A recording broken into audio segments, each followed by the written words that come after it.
Okay, Lefse 101, how to roll it out. Okay, first you want to get your pin dusted. You take, I'm showing you right-handed now, take the flour in your left hand, the pin with the thumb here in your right hand. You go over and do this above the board. Go back and forth with your thumb, then move this over, back and forth, move this over, back and forth. Get a nice dusting. Once you're done that, take your, and go in a circular motion and get it evened out on the board. Okay. Now the dough. I'm using a 1/3 cup, and I squish it out to remove all the air pockets and get it to come out like that.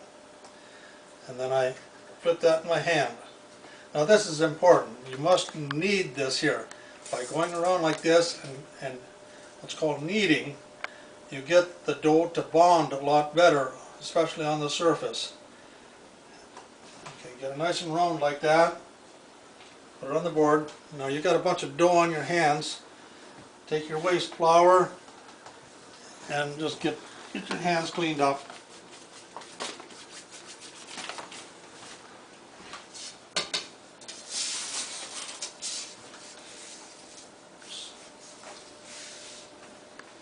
Okay, now when you roll it out, you want to roll it out going back and forth in a circular motion only in one direction. You can't go back and forth, otherwise you're going to get an elongated lefse. So you start out here, and first you start out, you let the pin do the weight. You actually kind of lift the pin from giving all the weight on the bread, but you just kind of go back and forth. I'm not putting the weight of the rolling pin on the bread. I'm kind of holding it up, and then as you're going back and forth all the way to the edges, not quite off the edge, because then it will roll back up on the pin, and then you go in a circular motion as you're going back and forth, and you keep doing this. When you get to that point, you lift it up, come back around, and go. So it's always going in the same direction. You don't want to swap directions. You do that and you get an oval lefse. You go again, around. And I usually do this about 3 times. Get to that point, and I lift up, turn around, and then I go again. Once you get to this point, now you gotta get your lefse round. And what you do, like I got kind of a flat spot there. So I'm going to roll into here, and I'm going to roll in from here, like so. Okay. Now I just get it out. Here's my 12-inch.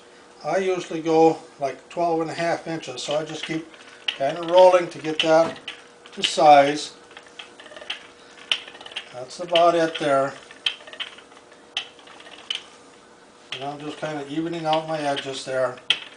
Okay, once you're to that point, okay, now it's to pick it up. Make sure you got a nice, clean, and I take a piece of sandpaper and basically get